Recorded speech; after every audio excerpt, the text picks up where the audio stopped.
Good afternoon. I'm Vince Lancy. We have an exclusive breaking news item for you. We had been familiar with this, but had to sit on it waiting for the actual news to come out. Here's the news. Texas officials said February 11th, 2026, that the state has launched state-branded 1-ounce gold and silver bullion products that will be sold via the Texas Comptroller's Office with distribution and custody options integrated with the Texas Bullion Depository, according to details provided by the program's manufacturer. In an interview on Kitco, Scottsdale Mint CEO Josh Fair said the initial rollout consists of, quote, official commemorative coins that are not legal tender, with 2 versions each of gold and silver, proof and brilliant uncirculated in 1-ounce formats.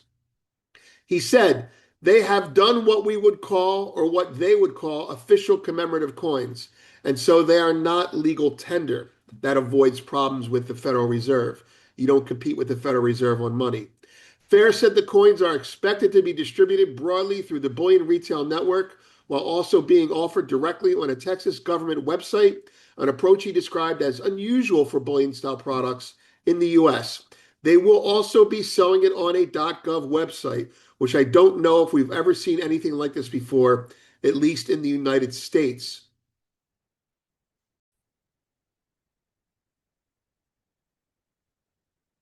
He added that Texas is also rolling out, quote, gold bills, end quote, as part of the broader program, though Scottsdale Mint is only producing the gold and silver coins, but they are producing those. They're actually doing gold bills as well, Josh said, so official state of Texas bills. Interesting. Fair linked the Texas launch to a broader state trend, citing Wyoming's 2025 decision to begin purchasing physical gold for state reserves following passage of enabling legislation.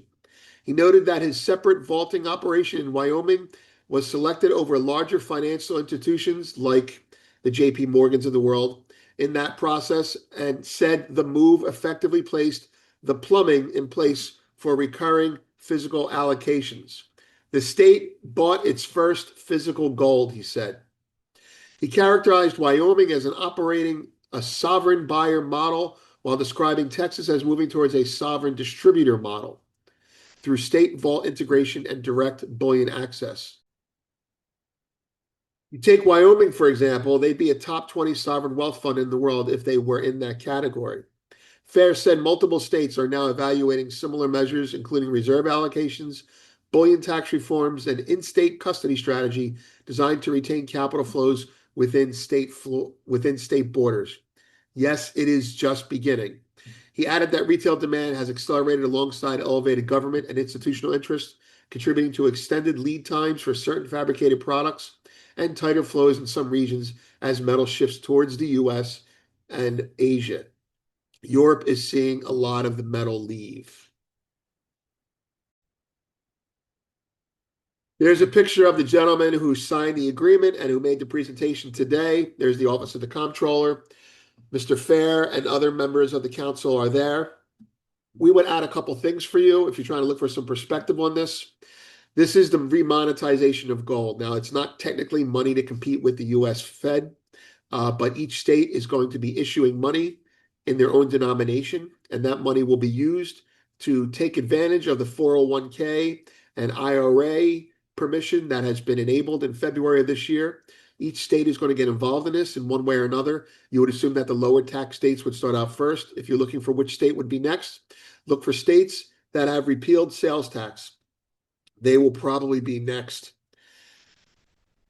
This is all part of a bigger picture. You've heard me talk about this before.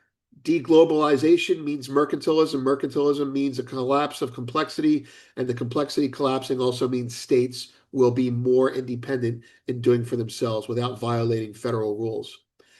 This is the beginning.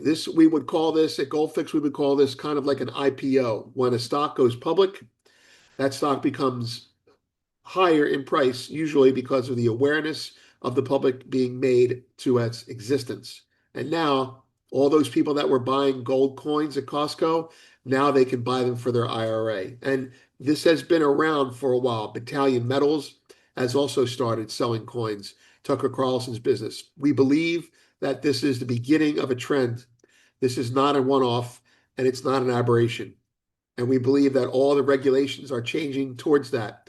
Why else would Tether and other crypto firms start getting involved in gold coins? They bought 140 to 148 tons recently. So to Scottsdale and the other people involved in this, congratulations. And we'll be sending you more information as we get it. These are exclusive pictures, by the way. Take care.